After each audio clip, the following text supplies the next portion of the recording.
Assalamualaikum warahmatullahi wabarakatuh. Selamat datang lagi di podcast horor A Long Story.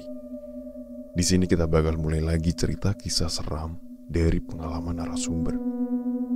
Tapi sebelum kita masuk ke dalam kisahnya, jangan lupa klik tombol subscribe biar gak kelewatan episode horor berikutnya. Dan boleh juga tinggalkan komentar buat kita. Oke? Jadi duduk manis, ambil minum favorit kalian, dan mari kita mulai ceritanya.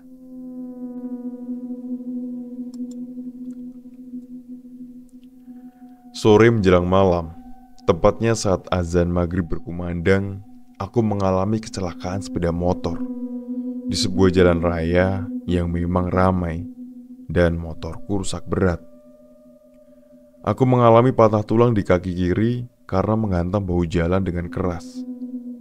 Sebelum kecelakaan, aku memang melaju dengan kecepatan tinggi. Karena hilang konsentrasi, aku hampir aja menabrak seseorang penyeberang jalan. Dan aku memang berhasil menghindar. Tapi aku hilang kendali dengan motor yang masih melaju dengan kecepatan tinggi. Sampai akhirnya aku menabrak pembatas jalan dan membuatku terpental. Aku mendapatkan perawatan intensif dari para dokter. Singkat cerita, malam itu aku dirawat di rumah sakit terdekat. Kakiku sudah diperban dan aku saat itu masih sadar. Karena memang tak ada luka serius kecuali kakiku. Aku ditempatkan di sebuah ruangan yang sepi. Hanya ada beberapa pasien yang mendiami ruangan ini. Dan disinilah aku mulai merasakan hal-hal aneh. Bagas, bapak sama ibu pulang dulu ya. Nanti pagi-pagi kita balik ke sini lagi kok, ucap ayahku. Aku yang masih terbaring mengangguk dan mengiyakan ucapannya. Aku gak lama-lama kan di sini? Tanyaku. Enggak akan lama kok, jawab ayah yang kemudian berjalan meninggalkanku. Aku menempati ranjang di ujung kiri ruangan, tapi di sampingku masih ada satu ranjang lagi yang kosong, yang merupakan ranjang paling dekat dengan dinding. Ranjangku dan ranjang kosong itu dibatasi oleh sebuah tirai yang dapat dibuka apabila digeser. Sementara pasien lainnya berada di seberang ranjangku. Jadi singkatnya, aku sendirian berada di barisan ini. Aku memutuskan untuk istirahat malam ini karena memang sudah lelah rasanya. Aku coba pejamkan mata dan berusaha tidur. Tapi aku tidak bisa langsung tidur. Aku raih ponselku yang diletakkan ayahku di meja. Aku juga mengambil botol minum. Sambil menunggu kantuk datang, tanganku bergerak berselancar di dunia maya.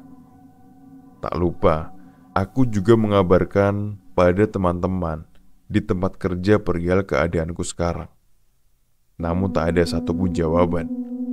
Maklum, karena memang sudah larut malam.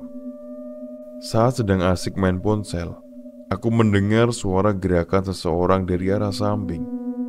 Ya, dari arah ranjang kosong itu. Aneh sekali. Karena pada saat aku datang, aku lihat ranjang itu memang kosong.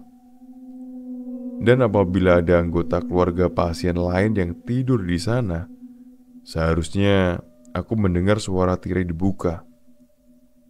Aku berusaha mengabaikan. Mungkin suara itu dari arah lain. Aku salah dengar. Walau sebenarnya aku sedikit takut juga.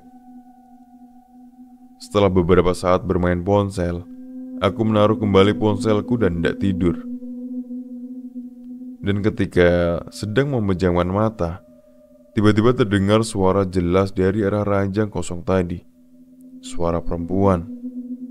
Mas, kakinya kenapa? Tanya suara itu.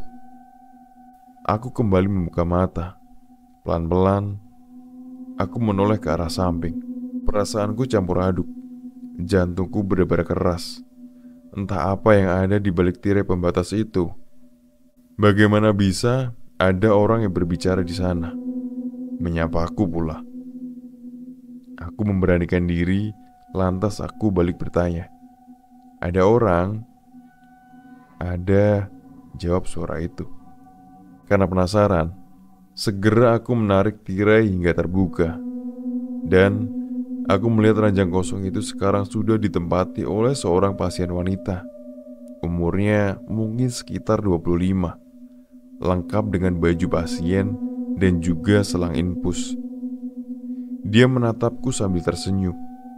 Aku semakin bingung, karena sejak tadi tak ada orang yang datang, apalagi menempati ranjang itu. "Loh, Mbak, kapan datangnya?" tanyaku bingung. "Saya sudah 2 hari di sini, Mas." Wanita itu menjawab dengan nada bingung juga. "Ah, tadi saya datang masih kosong kok," balasku. "Masnya aja yang salah lihat. Dari tadi saya ada di sini. Saya lihat Mas datang loh. Gimana sih?" ucapnya. "Kok aneh ya?" gumamku. "Mas, emang lagi kurang fokus mungkin," ucapnya lagi. "Ngomong-ngomong, kakinya kenapa?" "Kecelakaan, Mbak. Jatuh dari motor." Setelah berbincang beberapa saat, perempuan itu pun akhirnya diam juga. Namun, aku memutuskan agar tirai tetap terbuka. Aku kembali minum air. Tak lama berselang, wanita itu mengajak bicara lagi. "Mas, mau tahu nggak?" tanyanya. Aku pun bingung, apa maksudnya. Tapi akhirnya dia melanjutkan ucapannya. "Di sini serem loh. Saya takut di sini sendiri. Ada hantu perempuan yang suka jalan-jalan di ruangan ini," katanya menceritakan padaku. "Masa sih, Mbak?" jawabku tak percaya. "Iya, Mas. Kalau malam saya sering lihat bayangan perempuan jalan ke sana kemari sambil nangis. Serem deh. Makanya saya tenang karena akhirnya saya nggak sendiri lagi di barisan ini," tuturnya menjelaskan. Mendengar itu, bulu kuduku langsung berdiri. Entah dia mau menakut-nakuti atau memang betul-betul ada. Tapi aku anggap wanita itu sedang berhalusinasi saja. Semoga tak ada hal-hal seperti itu di sini. Setelah beberapa menit mengobrol, kami pun sepakat untuk segera tidur. Tirai aku tutup kembali. Aku mulai memejamkan mata, tapi aku tidak bisa tidur. Aku penasaran dengan wanita tadi. Aku lupa bertanya, dia sakit apa. Aku menoleh. Sepertinya dia sudah tidur. Tak apalah, aku masih bisa bertanya besok. "Mas, maaf ganggu. Nama panjangnya siapa ya?" Tiba-tiba, seorang suster datang dan langsung bertanya tanpa basa-basi padaku. Aku langsung membuka mata dan menoleh. "Bagas Hadi Nugraha," jawabku. Suster itu lalu mencatat namaku di selembaran yang ia bawa. Aku pun iseng bertanya pada suster, "Sus, pasien di sebelah sakit apa ya?" tanyaku sambil menunjuk ke arah ranjang wanita itu. "Pasien sebelah?" Suster itu bingung, matanya menatap ke arahku. Kemudian ia mendekat dan membuka tirai yang memisahkan ranjangku dengan ranjang wanita tadi. Dan anehnya, ranjang itu kosong. Wanita yang tadi bicara denganku sudah tidak ada. Hilang entah kemana. Selang infus yang ada tadi di sana juga sudah hilang. Aku kaget bukan main. "Loh, kok kosong?" tanyaku bingung. "Emang kosong, Mas?" jawab suster itu. "Tadi ada orang kok di sini," kataku sedikit ngotot. "Enggak, Mas, enggak ada siapa-siapa." Suster itu lalu pergi begitu aja, meninggalkanku yang masih diselimuti rasa bingung sekaligus takut. Aku merinding, dan tanpa pikir panjang, aku langsung menutup mata, berharap bisa cepat-cepat tidur, lalu bangun keesokan paginya. Tapi ternyata tidak semudah itu. Aku mendengar suara perempuan menangis. Suara itu terdengar dari arah ranjang tadi.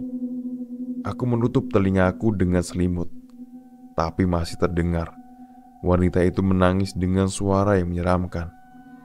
Dan entah apa yang merasukiku, seolah-olah perhatianku tertarik kepada sosok yang sedang menangis itu. Rasanya aku ingin sekali membuka mata dan menoleh ke arah wanita itu. Akan tetapi, aku ketakutan. Aku menahan keinginan itu, tapi tidak bisa. Aku pikir aku harus melihat dan memastikan tak ada apa-apa di sana. Dengan begitu, aku akan bisa tidur dengan tenang. Aku menarik napas panjang, membuka mata dan menoleh ke sumber suara tangisan itu. Dan ternyata, keputusan ini menjadi keputusan paling bodoh yang aku ambil. Aku melihat dengan jelas, perempuan tadi sedang duduk di atas ranjangnya dengan posisi membelakangiku. Rambutnya berantakan tak karuan, bajunya lusuh dan kotor. Tatapanku terpaku pada sosok itu. Aku tak bisa berkata apa-apa, bahkan berdoa pun aku gak bisa. Sosok itu masih menangis. Tak lama kemudian, sosok perempuan itu memutar kepalanya.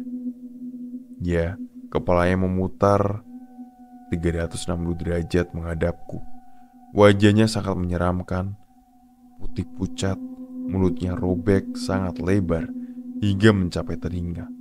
Matanya putih semua. Sosok itu tersenyum ke arahku dengan posisi kepala berputar seperti itu. Lalu terdengar suara keluar dari mulutnya yang berkata, "Hehehe, udah tahu ya." Aku memalingkan wajah ke samping. Sosok itu pindah mengikuti arah mataku. Aku memalingkan wajah ke depan. Dia menggantung di langit-langit. Kemanapun aku menoleh, dia selalu mengikuti. Aku coba memejamkan mata, namun wajah menyeramkan sosok itu malah terbayang semakin jelas. Tertawa terbahak-bahak dengan darah yang keluar dari mulutnya. Seketika aku tak tahan lagi. Aku pingsan saat itu juga. Tak sanggup menatap sosok menyeramkan seperti itu. Dan aku bersyukur karena Tuhan sengaja membuatku pingsan, sehingga aku bisa terbebas dari gangguan itu. Selesai. Semoga cerita ini bisa menghibur teman-teman semua. Jangan lupa klik tombol subscribe, like, komen, dan share.